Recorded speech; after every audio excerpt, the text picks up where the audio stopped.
Olá, bom dia, tudo bem? Chegou a hora de estudarmos aqui a lição da Escola Sabatina. Eu estava procurando um outro lugar para poder gravar, mas lá fora tá bem frio, então eu resolvi gravar aqui mesmo. Até porque eu tô um pouco gripado, tô até com a voz aqui, uma voz mais grave, né? Bom, chegamos então aqui,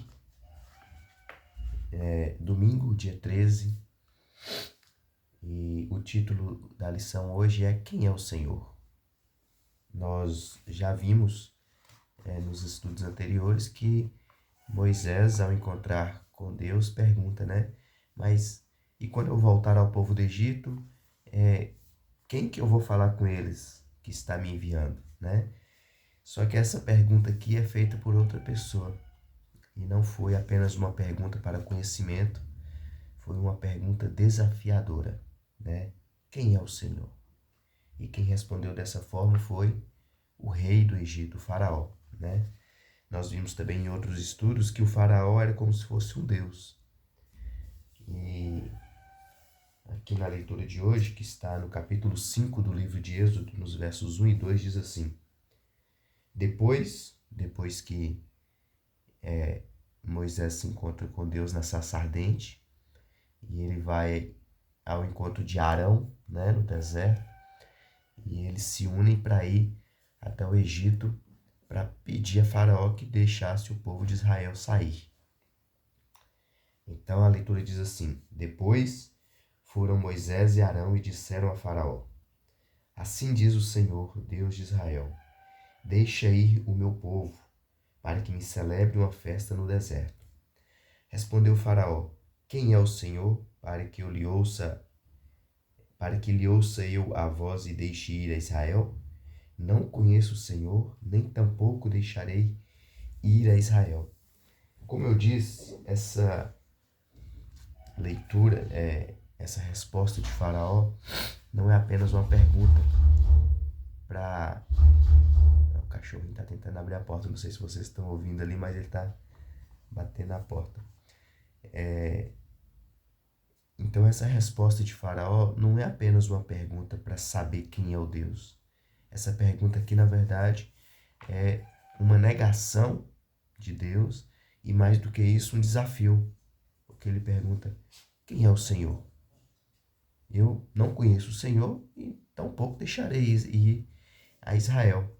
E como a gente sabe, acabei de falar também, que Faraó, pela inteligência, pelo engrandecimento dele, ele era tido como um deus, né, lá no Egito. E eu achei até interessante também o comentário da lição aqui, porque tem uma parte do comentário que parece que devia estar na lição do trimestre passado, né? Que o trimestre passado nós estudamos a respeito de imagens e alusões, símbolos que nos ajudam a entender as profecias bíblicas, né? Mas aqui no comentário da lição, a princípio diz assim: Quem é o Senhor? Perguntou o faraó, não com desejo de conhecê-lo, mas como ato de desafio ou até mesmo de negação de Deus, a quem ele admitia não conhecer, quase como que se orgulhando disso. Sabe? Ah, quem é o Senhor? Não conheço não. Quem é esse cara? Sabe? Quem é ele? Né? Tem gente que fala assim nos ditados, no modo de falar de hoje: quem é esse seu Deus na fila do pão, né? Como a gente fala nos dias de hoje. Quem é esse cara na fila do pão, né? Ou seja, mais do que um desafio, mais do que um desconhecimento, um desejo de conhecê-lo, ali era um desafio e até um orgulho de não conhecer o Deus Criador dos céus e da terra. Quantas pessoas ao longo da história não fizeram o mesmo questionamento? Isso é trágico, pois, como Jesus disse, a vida eterna é esta, que conheçam a Ti, o único Deus verdadeiro, e a Jesus Cristo, a quem enviaste. João capítulo 17, verso 3. Então, qual é a nossa maior escolha, a nossa melhor sabedoria? O que a gente poderia querer mais do que isso para aqueles que buscam viver eternamente com Deus? Jesus Cristo disse: a vida eterna é essa, que conheçam a Deus, o único Deus verdadeiro, e a Jesus Cristo, seu Filho, a quem ele enviou, né? E aqui, para finalizar, tem um comentário de Ellen White no livro Grande Conflito, na página 229, que ela, se referindo à França, no período de 1789 a 1799, na Revolução Francesa, perdão, ela é porque naquele período também a França decretou que Deus não existia, né? Um ato, sim, de ateísmo e de afronta mesmo ao Deus Criador dos céus e da terra. E aqui ela diz assim: de todas as nações apresentadas na história bíblica, o Egito, de maneira mais ousada, negou a existência do Deus vivo e resistiu aos seus preceitos. A gente está fazendo um ano bíblico, já tem uns dias, na verdade, a gente estava fazendo em live, né? Vocês que estão chegando para o canal, se procurarem no canal e vai ver vários vídeos que a gente fez ao vivo, eu, minha filha e o tio da minha esposa, né? Que não enxerga. Então, por isso também eu convidei para participar com a gente, para ele ouvir a palavra de Deus. E a gente estudando, fazendo o ano bíblico, a gente fica comparando, assim, muitas nações foram contra o povo de Deus. Só um momento. Voltei. Então, fazendo o ano bíblico, a gente percebe ali como muitas nações rejeitaram o Deus de Israel, o único Deus verdadeiro, né?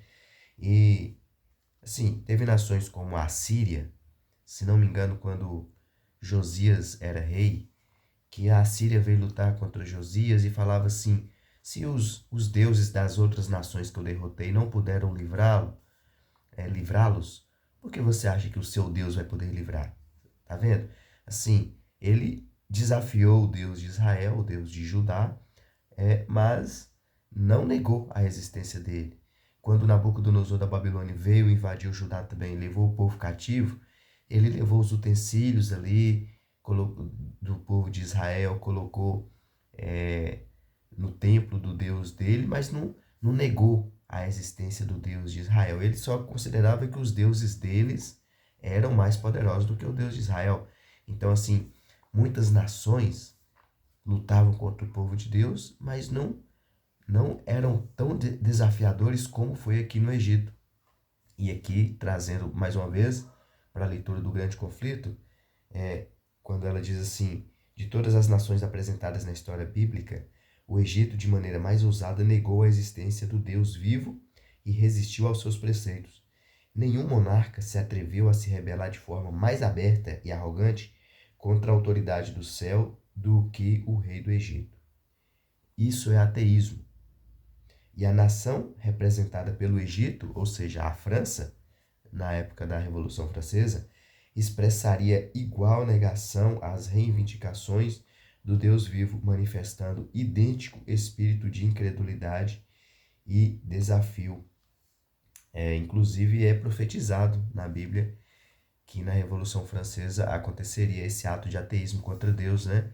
Quando as duas testemunhas mártires, se não me engano é isso, eu não li aqui, mas são mortas em praça pública, se referindo à palavra de Deus, né? Lá na profecia de Apocalipse. Eu vou até ler aqui para ver se é isso mesmo, Apocalipse capítulo 11, porque eu já havia estudado antes, mas para não ficar dúvida, para mim também, eu quero ver se é essa a profecia aqui. Apocalipse 11, verso 8, diz assim. Isso mesmo, aqui no título, no subtítulo aqui do capítulo 11, a partir do verso 3, está as duas testemunhas mártires. E o verso 8, e o seu cadáver ficará estirado na praça da grande cidade que espiritualmente se chama Sodoma e Egito, onde também o seu Senhor foi crucificado. Perdão. Então aqui é uma referência à Revolução Francesa. É um estudo profético bem complexo que não dá para explicar aqui, né? Aliás, eu deveria fazer um estudo aprofundado primeiro, já havia feito antes, mas precisaria me aprofundar mais um pouco para poder estar comentando aqui. Então, esse essa rebeldia da França, representando ali o Egito nos nossos tempos mais modernos, né? Nos nossos tempos mais bem após o Egito verdadeiro. Uma pergunta para reflexão aqui. Você conhece o Senhor? Como você responderia? Se a resposta for sim, como você descreveria quem Ele é e por quê? Será que nós conhecemos de fato o Senhor? Porque uma coisa que eu tenho em mim é porque lá em Mateus capítulo 7, a partir do verso 21, diz assim: nem todo que diz Senhor, Senhor entrará no reino dos céus, mas aquele que vive conforme a vontade dele, né? E muitos dirão naquele dia: mas Senhor, em teu nome eu não fiz muitos milagres, mas em teu nome eu não expulsei demônios, em teu nome eu não fiz isso, isso e isso. E ele dirá expressamente: apartai-vos de mim, vós que praticai a iniquidade. Será que nós conhecemos de fato o Senhor? Ou será que a gente ouve falar dele ou lê a respeito dele, mas não deixa que ele de fato envolva a nossa vida para que a gente venha conhecê-lo em espírito e em verdade? Uma pergunta para a nossa reflexão e que nós possamos de fato conhecer esse nosso Deus que é amor. Se esse nosso Deus é amor, se nós o conhecemos, nós também devemos viver em amor. E é difícil viver em amor, porque somos falhos, pecadores e arrogantes, né? Muitas vezes, assim como o rei do Egito, ou não tanto quanto ele, mas nós também temos um reizinho na barriga que nos atrapalha de chegarmos mais perto dele. Então, que o Espírito Santo possa transformar o nosso ser, o nosso caráter, para que a gente possa, de fato, ser transformado por esse Deus maravilhoso. Vamos orar? Senhor, nosso Deus e Pai, Deus Criador dos céus e da terra, louvamos o Teu nome por Tua bondade e misericórdia. Louvamos o Teu nome, Senhor Deus, pelo Teu sacrifício na cruz do Calvário em favor de cada um de nós. Dá-nos, Senhor Deus, a Tua paz, a Tua misericórdia e também o verdadeiro conhecimento de Ti, para que possamos viver em amor, para que possamos seguir os Teus caminhos e ainda que as coisas ao redor não nos favoreçam, mas que tenhamos a certeza de que o Senhor em todos os instantes está conosco. Perdoa os nossos pecados, dá-nos um dia abençoado na presença do Senhor. Oramos em nome de Jesus. Amém.